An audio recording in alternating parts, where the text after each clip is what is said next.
नमस्ते दोस्तों, मेरा नाम एडवोकेट मधुर छाबड़ा है और मैं यहाँ पर आपकी एक गंभीर विषय में हेल्प करने जा रहा हूँ। उससे पहले दोस्तों मैं आपको ये कहना चाहता हूँ कि मैं एक जुडिशरी टीचर हूँ और मैं एक सिविल क्रिमिनल एडवोकेट भी हूँ और हमारे यहाँ पर 15 एडवोकेट्स की टीम है। तो दोस्तों, अगर आप जुडिशरी की online as well as offline coaching लेना चाहते हैं या फिर आप सिविल या क्रिमिनल मामले में या टैक्सेशन मामले में किसी में भी आप परामर्श लेना चाहते हैं तो आप नीचे दिए गए मेरे नंबर पर कॉल कीजिए। आज दोस्तों मैं आपको एक बहुत ही ज़्यादा गंभीर एवं महत्वपूर्ण विषय से अवगत कराने जा रहा हूँ, जो कि है कि यदि आपका या किसी का भी बच्चा पैदा हो जाए और हमको बाद में पता लगता है कि अभी तो शादी को 2 महीने हुए, 3 महीने हुए, 8 महीने हुए, तो अब हम क्या करें। या फिर कोई हस्बैंड है, उसका क्या हुआ है कि 2 साल वो 3 साल मान लो कि बाहर था, देश से बाहर था, किसी भी इम्पोर्टेंट काम से बाहर था और पीछे से वो देखता है कि उसकी पत्नी का बच्चा पैदा हो गया है। अब इस बच्चे का क्या करें, या जो पत्नी है उसका क्या करें, ये बहुत ही इम्पोर्टेंट है। और बच्चा है तो किसका है, बाप का है या फिर पत्नी का है या फिर दोनों का है या किसका है, या डिवोर्स मिलेगा। आज हम इन सारे विषयों पर चर्चा करेंगे। दोस्तों सबसे पहले तो मैं ये बताना चाहता हूँ कि यदि कोई बच्चा पैदा हो गया है, चाहे शादी के 1 महीने बाद हो, चाहे 9 महीने बाद हो, 10 महीने बाद हो, यदि मियाँ बीवी राजी तो क्या करेगा काजी। अगर वो दोनों खुश हैं, उनको पता है कि उनका है, तो उसमें कोई डरने की बात ही नहीं। यदि उनको लगता है कि वो उनका नहीं है मतलब किसका नहीं है, हस्बैंड का नहीं है। यदि हस्बैंड को लगता है उसका नहीं है तो उसके बारे में मैं आपको प्रावधान बताऊंगा। हमारा सेक्शन 112 इंडियन एविडेंस एक्ट का कहता है, यदि आप का बच्चा पैदा हो गया है शादी के बाद तो वो आपका ही बच्चा है। तो दोस्तों किसी भी डाउट में मत रहना। यदि शादी के 5 मिनट बाद ही आपका बच्चा पैदा हो गया है, 5 मिनट बाद आपका बच्चा पैदा हो चुका है, या फिर आपकी डेथ के 280 दिनों बाद, डेथ के मतलब कि हस्बैंड की डेथ के 280 दिनों बाद या डाइवोर्स के 280 दिनों बाद, तो वो किसका बच्चा माना जाएगा, वो माना जाएगा उस हस्बैंड का बच्चा।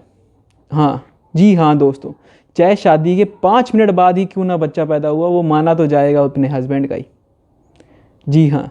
और यदि अब हमारे पास आगे प्रॉब्लम यही आती है कि हम कैसे मान ले उस बच्चे को अपना बच्चा।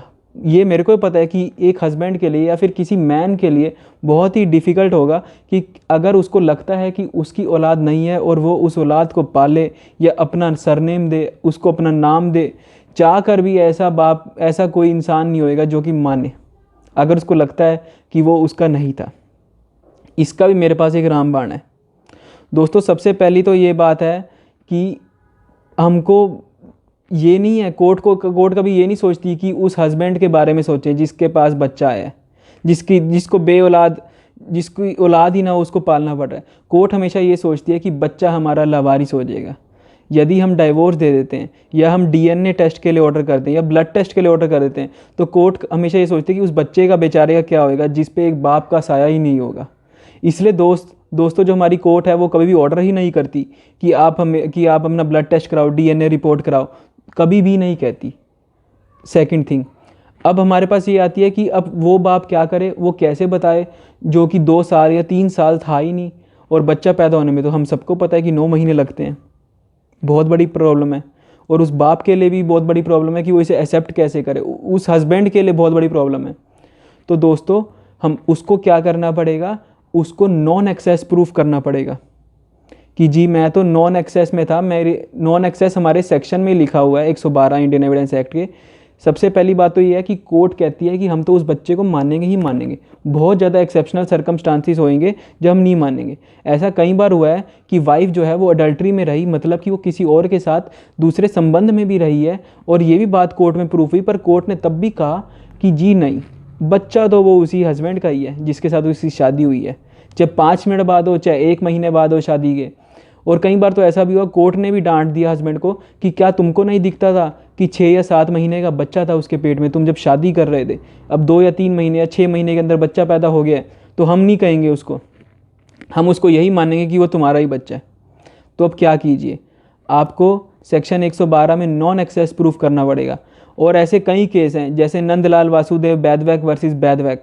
इस केस में कोर्ट ने आखिरकार बोल ही दिया कि जी हाँ, आप डीएनए रिपोर्ट करा लीजिए और DNA report will prevail over the section 112 Indian evidence act. तो कोर्ट ने कहा कि अगर आप डीएनए टेस्ट में फेल हो जाता है बच्चा, तो आपका बच्चा वो नहीं है, हम मानेंगे। और ऐसा हमारे मुस्लिम भाइयों के साथ भी होता है, क्योंकि मुस्लिम में भी क्या है कि ये रूल है कि कईयों में, कई स्कूल्स क्या कहते हैं 2 साल बाद, कई कहते हैं 1 साल बाद, कई कहते हैं स्कूल 4 साल बाद का पैदा हुआ बच्चा भी उसी हस्बैंड का माना जाएगा, चाहे डाइवोर्स हो गया, डाइवोर्स के 4 साल बाद, 2 साल बाद, 1 साल बाद, या डेथ के 1 साल बाद, 2 साल बाद, 4 साल बाद। ऐसे बहुत सारे स्कूल्स हैं मुस्लिम में, मलिकी, शेफाई, सारे अलग अलग हैं, सबके अलग अलग रूल हैं। तो अब हम इसमें करें क्या, हमारे मुस्लिम भाई क्या करें? दोस्तों, इसका भी एक इलाज है। कोर्ट ने हमारी बोला कि सेक्शन 112 इंडियन एविडेंस एक्ट जो है वो ऊपर होएगा इन मुस्लिम लॉ से। क्यों? क्योंकि हम किसी भी मुसलमान हो या कोई पर्सन हो, हम उसको जो है धक्के से नहीं कह सकते कि आपका अगर स्कूल ये कहता है तो आप करो। हो सकता है कि जब ये रूल बने हो 4 साल, तब उनको लगता हो कि बच्चा जो है 4 साल में पैदा होता है, उस टाइम इतनी टेक्नोलॉजी ना हो। पर आज इतनी टेक्नोलॉजी है कि हम जानते हैं कि बच्चा जो है इतनी जल्दी पैदा नहीं, इतनी लेट पैदा नहीं होता, 9 महीने के अंदर ही होता है।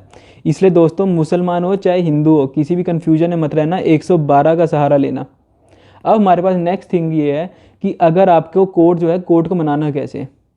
कोर्ट को मनाना है तो उसके लिए बहुत सारे तरीके हैं, और ये दोस्तों तरीका आपको अगर जानना है तो आप मेरे से पर्सनली मिल सकते हैं। इसके लिए एक बहुत ही लंबी प्रक्रिया होती है, बहुत कुछ हमें पढ़ना पड़ता है, और तब हम डालते हैं अंदर केस के, तब जाके हमें कोर्ट को हम मना पाते हैं कि सर देखो आप डीएनए टेस्ट ऑर्डर कर दीजिए।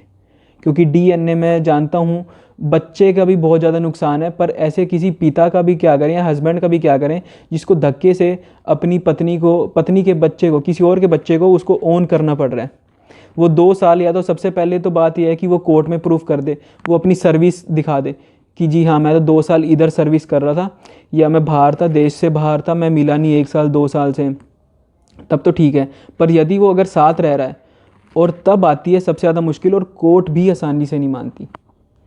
अगर आपको कोर्ट के लिए मनमाना है, या आप कोई महिला हैं और यदि आपका पति आप पे शक कर रहा है, तो आप चाहती हैं कि आपको बचाया जाए आपके पति से, आपके जो आपके ऊपर लांछन लग रहा है कि ये मेरा नहीं है बच्चा, तो भी उसके लिए एक बहुत अच्छा तरीका है, वो भी कोर्ट जा सकती है इस सेक्शन में। वो कह सकती है कि बच्चे का डीएनए करो। अगर वो कहती है डीएनए करो तो कोर्ट फटाफट कर देगी।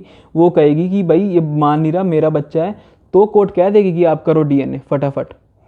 महिलाओं की बात तो सुन लेगी। या फिर वो बच्चा है, बच्चा अगर कहता है ये मेरा बाप है, मान नहीं रहा, तो वो कह देगी कि उसके बाप को कि आप आओ और आप अपना डीएनए टेस्ट करो, और अगर आपका इससे मैच कर गया, जैसे हमारा एक बहुत ही फेमस केस था एनडी तिवारी का, जिसमें उसके बाप को मानना पड़ा था जब उसने अपने बाप के ऊपर केस कर दिया था। और ऐसे ही यही केस जो है, ये आपको सेक्शन 112 इंडियन एविडेंस एक्ट बहुत काम की चीज़ है। अगर बच्चा या पति को वो कह रहा है कि पत्नी को अगर वो कह रहा है कि ये मेरा बेटा या बेटी नहीं है, तो आप हस्बैंड के ऊपर केस कर सकते हो। पर हस्बैंड के लिए एक बहुत ही आसान रास्ता नहीं है, और ये अच्छी बात भी है, क्योंकि अगर हस्बैंड भी है, कम से कम एक बच्चे की ज़िंदगी तो बच जाएगी जो वेस्ट होती है, जिसको सारी उम्र लवारिस का कलंक तो नहीं झेलना पड़ेगा। दोस्तों, मैं आशा करता हूँ अगर आपको ये वीडियो अच्छा लगा तो आप लाइक कीजिए, शेयर कीजिए, सपोर्ट कीजिए। और यदि आप मेरे से online as well as offline batch पढ़ना चाहते हैं तो आप मेरे से कॉन्टैक्ट कर सकते हैं मेरे नीचे दिए गए नंबर पे। और आखिरी में मैं आपको यही कहना चाहूँगा कि मैं जुडिशरी वालों को ये कहना चाहूँगा कि मुझे अपनी हर वीडियो में पता ही एक जनरल वीडियोस होती हैं, और ये इतनी बहुत नहीं होती तुम्हारे लिए।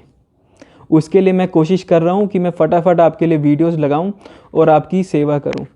और यदि आप मेरे को खुद पढ़ना चाहते हैं तो उससे अच्छी बात ही क्या है, मेरे द्वार, मेरा नंबर आपके लिए हमेशा ऑन है। आप आइए, संपर्क कीजिए और मेरे को अपनी सेवा करने का मौका दीजिए। Thank you.